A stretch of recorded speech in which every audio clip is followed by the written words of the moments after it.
Oh, worship the King, all glorious above, and gratefully. I don't know all those words, but that's a great song. They used to sing it all the time in church, right, when it started. Just get your head right. Get ready to worship the King.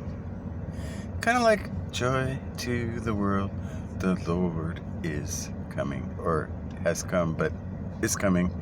Let earth receive her King. Let every heart prepare him room. And heaven and nature sing. Yeah, because the birds are already with it. Some people, I just don't understand what's happening. Like Christmas is like been being deleted for years already, with all these songs that speak truth about a coming king that all will bow to in Philippians 2.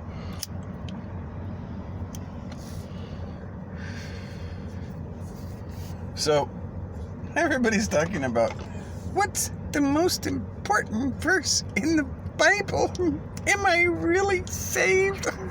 I think I am. I feel comfortable sometimes when I pray just right in my room. What? The thing about all these things is that there is one verse that is kind of important right now. It's in Ephesians 4, towards the end. I think it's 30. I don't read a lot. I did a lot of that for many years. But now I just have this memory. I can kind of find things, usually.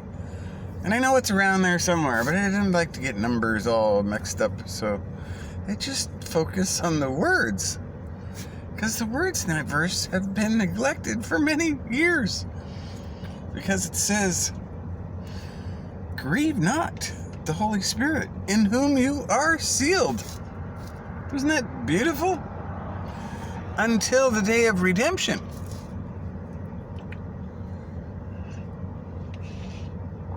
How many people right now think that they are already redeemed when it says no? You aren't redeemed until the King comes and all bow. And then he figures out, who's good enough to serve because they've got great faith, that kind of stuff. Because many will come in that day and go, oh, Lord, in your name, I did this and I did that. And he'll say, well, you got sealed all right, but then you broke the seal when you grieved that Holy Spirit so much that you got a little too puffed up for him, like with that Pharisee yeast of pride. Oh, I'm so great. And everybody loves me so much because I never smoke. Kind of like Calvary Chapel had when in Oceanside the sign said, there's no more smoking no smoking in any of the parking lot of this property. We are holy here. Holier than thou, smokers. Gee, that was another verse that got forgotten, because just with those two, you could really change your life, because they always talk like that. And the King said, unless your righteousness exceeds that of the Pharisees, you have no part in the kingdom. So what is that, your kingdom? The Calvary Chapel parking lot? Wow, that's really something.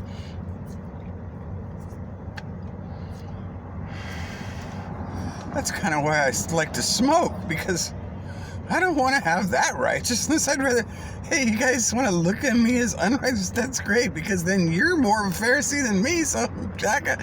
Because if he's okay with me smoking, then what are you trying to do? Because if you're just finger pointing, that's what they used to do, like when they brought that whore out and said, okay, let's stone her. Come on, Jesus, what do you think? And he goes, well, okay.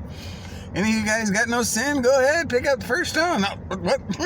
And I don't know what he was writing. Maybe lusting after her. She does look pretty good. I don't know, but they all just walked away real quick.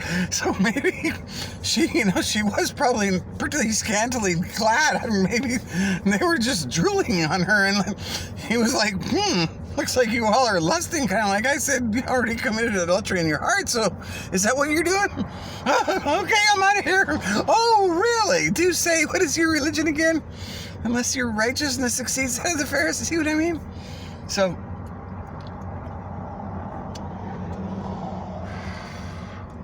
many people say, oh, you gotta be careful not to take anything out of context. Well, the context of being redeemed might have to be being selected by the king and like serving him for 1,000 years because you had that great faith that was like in a king that's coming that everybody's used to sing about, but now nobody remembers or cares because they're in that beastly fog. There's much hypnosis going on here, but I'm not trying to do any of that. I'm just trying to, hey, I got a simple message here, if you just look for the coming king and go with those 2 greatest commandments he kept saying, if we just follow those and love God right and our neighbor as ourselves and stop dividing over all these weird things, because when the king comes, that's where he decides who was sealed till redemption came and got redeemed. But all these other ones that are so comfortably saved, they might have got sealed, but they aren't saved, and not until the king comes and he kind of takes the chaff away. And that's because he knows what's your heart and not what you say. But you can say whatever and feel really good, but you see, some of these demons are good. They're really good, because, they can look really good because they appear like an angel of light. So when you're sealed and you start getting that know-it-all beastly heart, oh yeah, I got it all figured out, all right.